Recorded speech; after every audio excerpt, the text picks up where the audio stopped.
क्या मैं महिलाओं का किराया फ्री करता? क्या जरूरत थी फ्री करने की?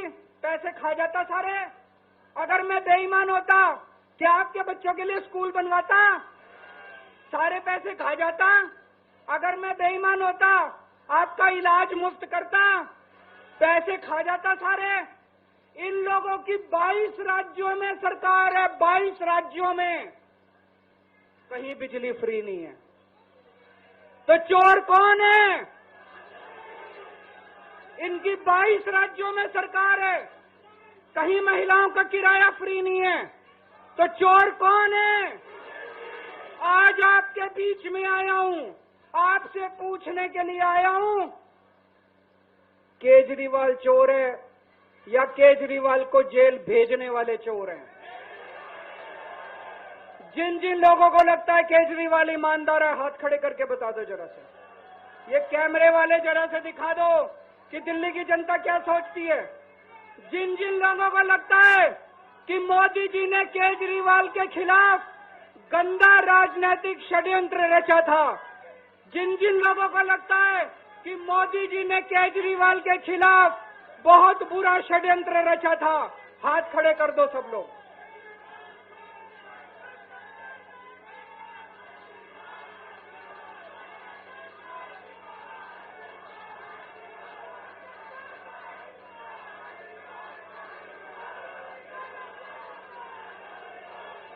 एक बात और करना चाहता हूं आज आपसे। एक बात और करना चाहता हूं, बड़े ध्यान से सुनना।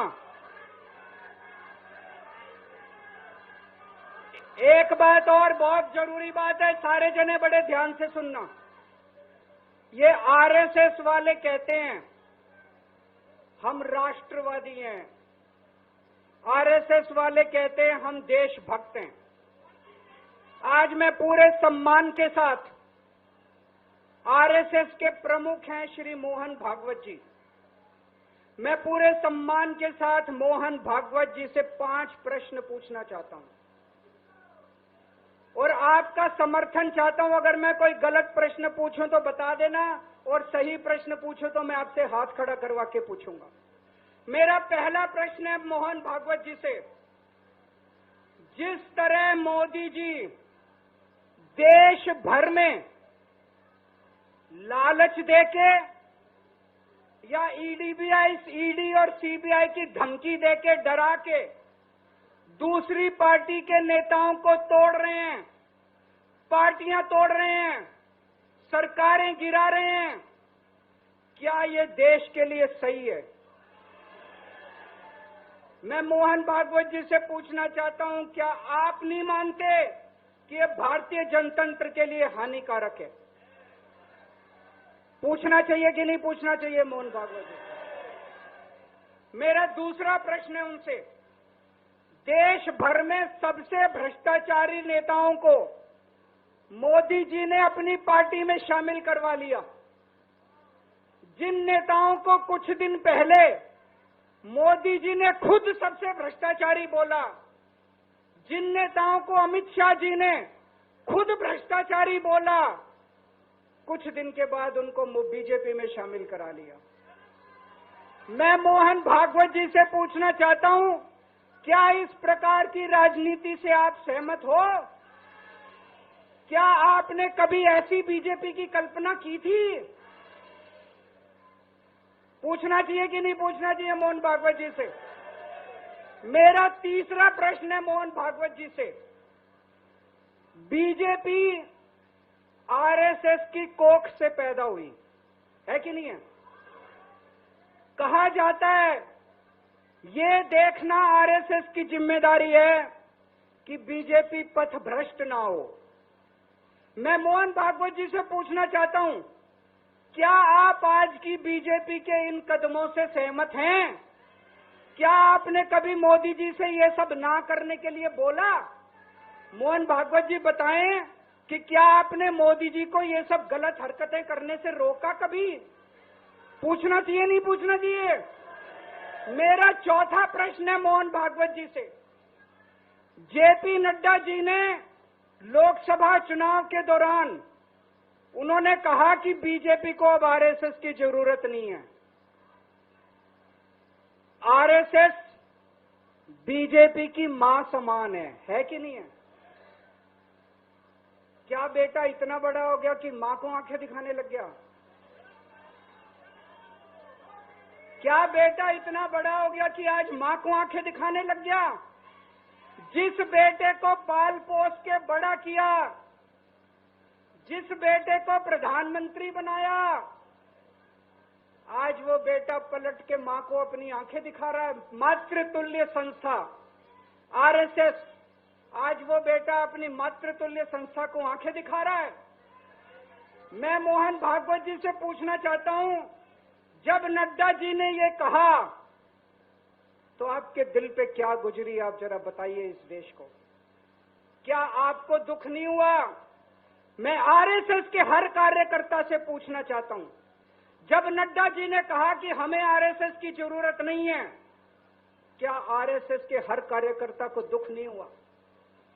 मेरा 5वां प्रश्न मोहन भागवत जी से मैं कहना चाहता हूं, आप ही लोगों ने मिलकर कानून बनाया था कि 75 साल के होने पे कोई भी व्यक्ति रिटायर होगा।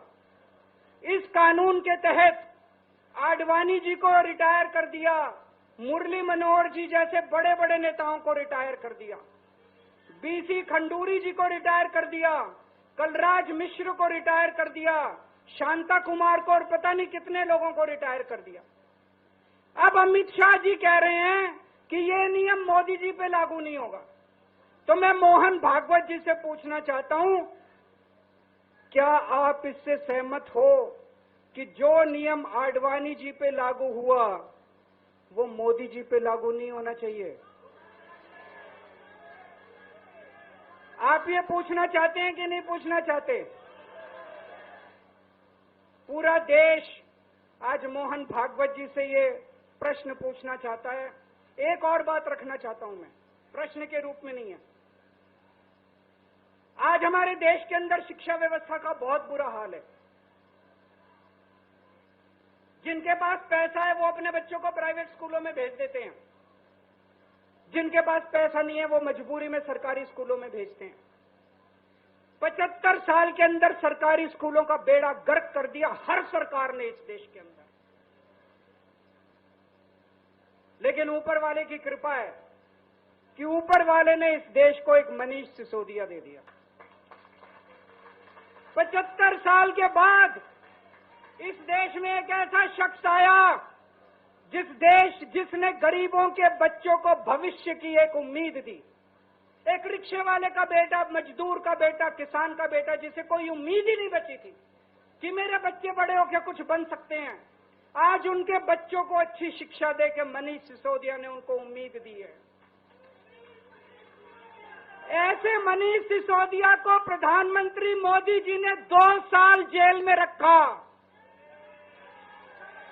मनीष सिसोदिया की जिंदगी उसकी अपनी जिंदगी नहीं है। मनीष सिसोदिया की जिंदगी देश की जिंदगी है। मनीष सिसोदिया का एक एक जिंदगी का पल इस देश का पल है। ये 2 साल मनीष सिसोदिया के खराब नहीं हुए, ये 2 साल इस देश के खराब हुए हैं।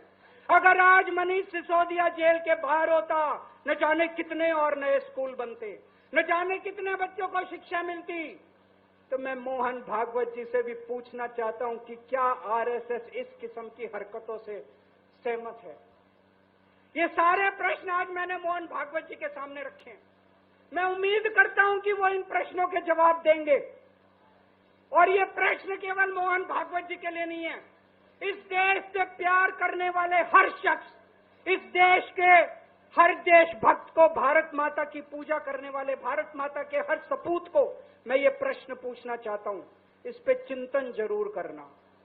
आरएसएस के हर व्यक्ति से मैं कहना चाहता हूं, आपको हो सकता है केजरीवाल पसंद ना हो, आपको हो सकता है आम आदमी पार्टी पसंद ना हो, लेकिन देश की खातिर इन मेरे उठाए गए मुद्दों पे चिंतन जरूर करना दोस्तों।